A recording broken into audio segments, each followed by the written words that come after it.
Gertrude McFuzz. There once was a girl bird named Gertrude McFuzz, and she had the smallest plain tail ever was.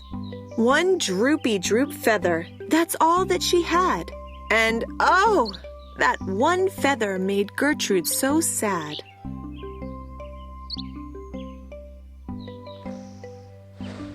For there was another young bird that she knew, a fancy young birdie named Lala-Lee-Loo.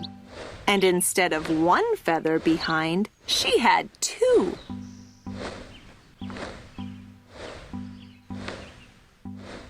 Poor Gertrude.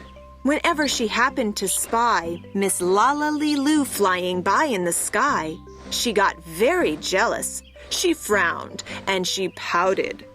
Then one day she got awfully mad and she shouted,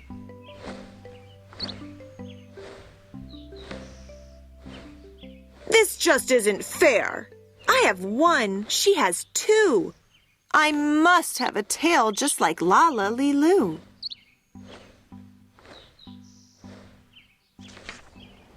So she flew to her uncle, a doctor named Dake, whose office was high in a tree by the lake. And she cried, "Uncle Doctor, oh, please, do you know of some kind of pill that will make my tail grow?" "Tut, tut," said the doctor. "Such talk! How absurd! Your tail is just right for your kind of a bird." Then Gertrude had tantrums. She raised such a din that finally her uncle, the doctor, gave in. And he told her just where she could find such a pill, on a pillberry vine on the top of the hill.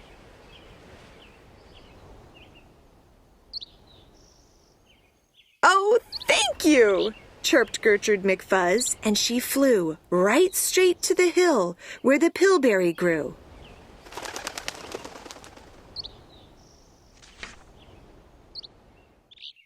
Yes, there was the vine. And as soon as she saw it, she plucked off a berry. She started to gnaw it.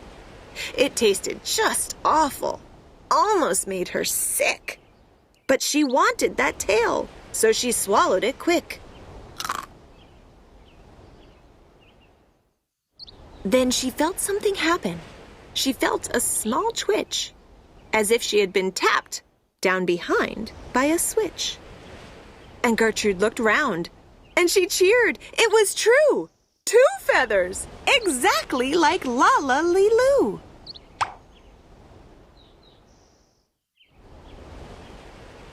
Then she got an idea. Now I know what I'll do. I'll grow a tail better than Lala-Lee-Loo. These pills that grow feathers are working just fine. So she nibbled another one off of the vine.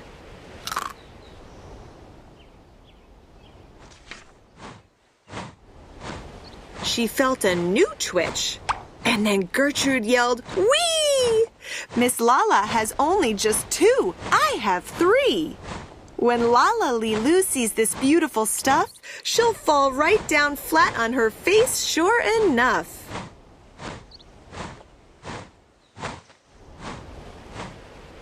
"I'll show her who's pretty. I certainly will. Why, I'll make my tail even prettier still."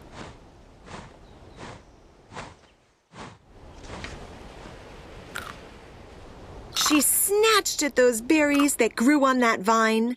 She gobbled down 4, 5, 6, 7, 8, 9. And she didn't stop eating young Gertrude McFuzz till she'd eaten 3 dozen. That's all that there was.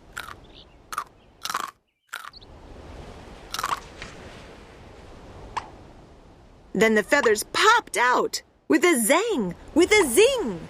They blossomed like flowers that bloom in the spring, all fit for a queen. What a sight to behold! They sparkled like diamonds and gumdrops and gold.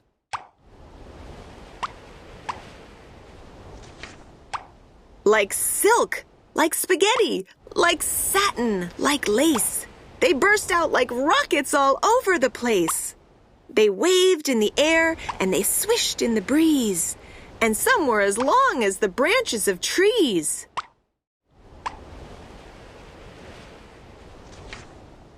And still they kept growing. They popped and they popped until long about sundown, when finally they stopped.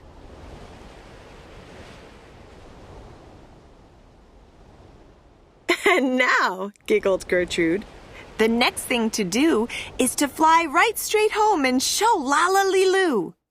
And when Lala sees these, why, her face will get red, and she'll let out a scream and she'll fall right down dead.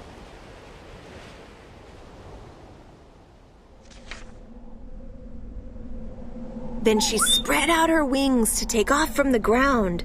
But with all those feathers, she weighed 90 pounds. She yanked and she pulled and she let out a squawk. But that bird couldn't fly, couldn't run, couldn't walk. And all through that night, she was stuck on that hill. And Gertrude McFuzz might be stuck up there still, if her good Uncle Dake hadn't heard the girl yelp. He rushed to her rescue and brought along help.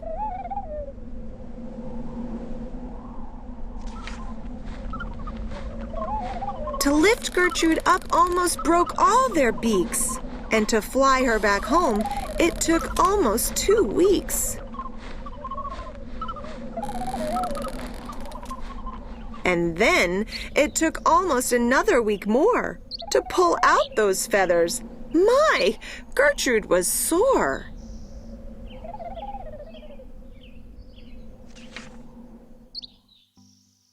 And finally, when all of the pulling was done, Gertrude, behind her, again had just one.